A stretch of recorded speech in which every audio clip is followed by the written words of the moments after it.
बिस्मिल्लाहिर्रहमानिर्रहीम। मैं हूं डॉक्टर मुकद्दस और आप देख रहे हैं मेरा यूट्यूब चैनल। उम्मीद करती हूं कि आप सब खैरियत से होंगे।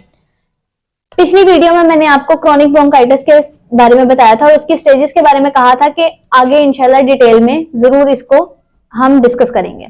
तो आज जो इसकी पहली स्टेज है, पहली स्टेज के अंदर क्या था, ब्रोंकाइटिस की जो एलर्जी थी हमारे पास, बलगम का ज्यादा खारिज होना। इसके अंदर होता क्या है कि अचानक जरूरत से ज्यादा मिकदार में जब आपको मजबूत बलगम आना शुरू हो जाता है तो इसकी कोई खास वजह तो मालूम नहीं हो सकी, लेकिन ज्यादातर ये मेल्स में यानी कि मर्दों में पाया जाता है। और अक्सर ऐसी बीमारी के अंदर क्या होता है कि जो सांस की नाली होती है इसके अंदर शदीद वायरल इन्फेक्शन आ जाता है, या तो इसकी वजह जो मौसम सरमा के अंदर पैदा होने वाली धुंध या फिर सनती जो स्मोक होती है ये भी इसकी वजह बनती है। और जो मर्द ज्यादा स्मोकिंग करते हैं उसके अंदर भी ये ज्यादा पैदा हो सकती है। इसके अंदर होता क्या है कि ब्रोंकाइटिस जो है ना, जब सर्दी का मौसम आएगा तो हमेशा ज्यादा से ज्यादा बदतर हो जाएगा। तो ऐसे पेशेंट्स के लिए सबसे बेहतरीन चीज क्या है कि या तो वो ह्यूमिडिफायर यानी कि किसी किस्म की भाप का इस्तेमाल करें, उससे उनको आसानी पैदा होती है सांस लेने में, या फिर किसी इनहेलर वगैरह का इस्तेमाल करें सांस फूलने की सूरत में।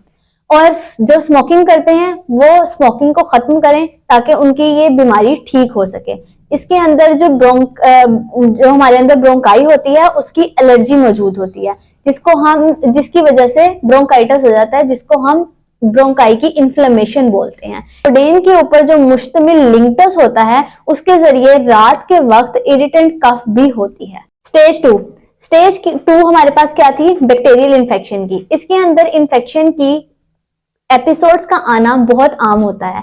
पेशेंट इसके अंदर खुद को बहुत ज्यादा पॉइजनस यानी कि जहरीला महसूस करने लगता है, उसको बुखार होने लगता है, सांस लेने में दुश्वारी होती है, गुरगुराहट भी बहुत ज्यादा होने लगती है। इसके अंदर होता क्या है कि थूक जो होता है वो उसकी मिकदार बढ़ जाती है, तो या तो वो पीले या फिर हरे रंग में तब्दील हो जाती है। और इसके अंदर जो सबसे बड़ा रोल होता है वो हेमोफिलस इन्फ्लुएंजा बैक्टीरिया का होता है इस इन्फेक्शन को फैलाने में।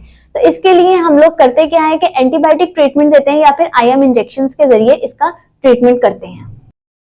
स्टेज 3 की बात करें तो इसके अंदर होता क्या है कि शदीद खांसी की वजह से ब्रोंकाइटिस की जो एपिसोड्स आ रही होती हैं उसके अंदर फेफड़ों के अंदर दबाव ज्यादा बढ़ने लग जाता है, जिसकी वजह से एम्फीसीमा की डेवलपमेंट हो जाती है। एम्फीसीमा की डेवलपमेंट की वजह से हमारे फेफड़ों के अंदर मौजूद जो एल्व्यूलाई होते हैं, एल्व्यूलाई एक गुब्बारे नुमा तश्कील के साथ साथ उसके अंदर गुब्बारे की तरह हवा भर जाती है और उसकी तश्कील के साथ साथ फट जाते हैं। और इसके अंदर होता क्या है कि उसके आसपास की जो बहुत सी कैपिलरीज होती हैं वो भी तबाह हो जाती हैं।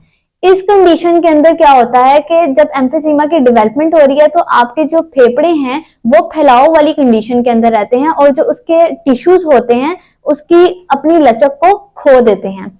ऐसी हालत के अंदर फेफड़े हमेशा फैलाव वाली ही कंडीशन में रहेंगे।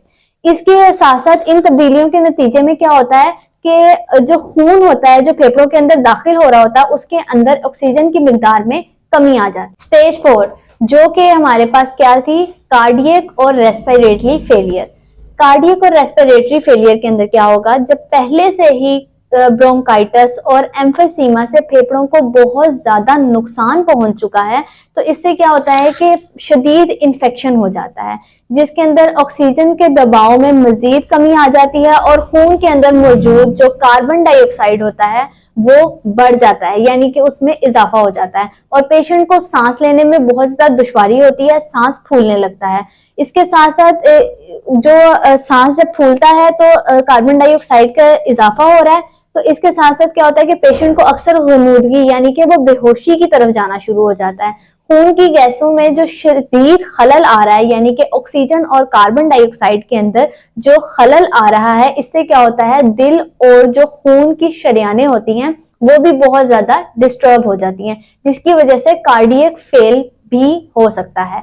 कार्डियक फेलियर के अंदर क्या होगा कि कार्डियक फेलियर जब लंग्स की जो खराब फेल हैं उसके अंदर पेचीदगी के तौर पर पैदा हो रहा है तो इसको हम कोर पल्मोनल कहते हैं।